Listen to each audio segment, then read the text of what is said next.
All right, welcome back. So we're going to shift gears now. If you would turn to the next page past the Welch grid, it says 12 questions on it. 12 questions. And what I'd like for you to do is imagine for a moment that you are an employee in your company and you've been handed this employee survey, 12 questions.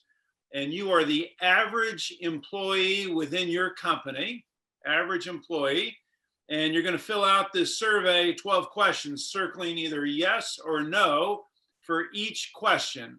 So I'll give you a moment. If you would go through each question, circle yes or no as it applies to your company. Okay? Give you a minute.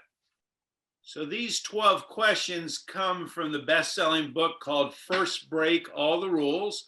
The author, Marcus Buckingham, if you don't recognize him, you recognize the company that he used to be the CEO at, and that was the Gallup organization. Gallup, big surveys, polling company. They did one of the largest surveys ever of employees, asking employees, what is it that you expect from your company? And based on the results from that survey came this book called First Break All the Rules. Written in 1999, it was on the bestseller list for almost 100 weeks. It was named one of the 12 most influential business books of all time. And what they found is, based on the results, that these 12 questions and the answers to these 12 questions are what drive company performance, company success, employee performance, employee productivity. Almost all the key employee metrics are driven by these 12 questions. The higher the number of yeses to these 12 questions, the higher employee performance. So that's number one. They found these 12 questions drive company performance. Secondly, what they found was that these questions are in order of importance from 1 to 12, that there is a hierarchy to these 12 questions. They're not all equal. And so the way that you see them on the page is in the order of importance that they found in the survey. Question number 1 is the most important question, followed by number 2, followed by 3, and so forth. So there's an order, there's a hierarchy to these 12 questions. So what I'd like to do is walk through these 12 questions with you, thinking about how your company and how other companies address each of these 12 questions, giving you some ideas on how to address these 12 questions. So the first question and the most important question is, do I know what's expected of me at work? Translated, is there a way of measuring my success? Is there a way of measuring my success? Do I know what's expected of me at work?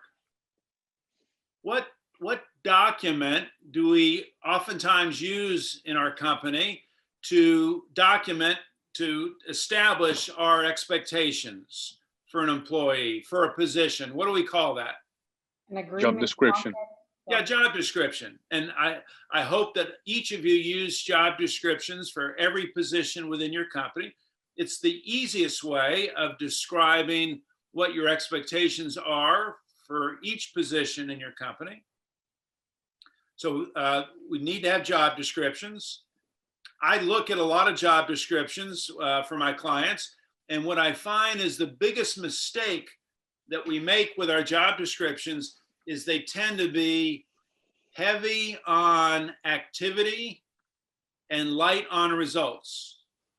Heavy on activity, light on results, and it should be the other way around. A job description, I think, should be very clear about our expectations about results. And I don't think we need to go into as much detail in terms of activity. Because if I've hired the right person, let's say it's a sales position, if I've hired a star salesperson, I don't think I have to tell that person what they need to be doing day in, day out, or how they should be spending their time, how many sales calls, how many reports, how many this, how many this. I think what I have to do is establish the results that I expect. sales, margin, number of new clients, client satisfaction, whatever it might be. I need to be perfectly clear about the results. I don't think I have to worry as much about the activity. So when you start looking at your job descriptions, look at them in terms of how much are you explaining and clarifying around results versus activity. All right, so first and foremost, employees want to know, what do you expect from me? What are your expectations? Number two, do I have the equipment and the materials that I need to do my work right? Do I have the stuff that I need to be successful in this job? The resources, the budget, equipment, technology. Think about when you've been in a job and you lacked the proper resources to be successful. It's almost like your hands were handcuffed and you were expected to do this job. Very difficult, very frustrating. Number three, at work, do I have the opportunity to do what I do best every day? Translated, am I in the right seat on the bus? Am I in the right position? Am I able to leverage my strengths, my competencies?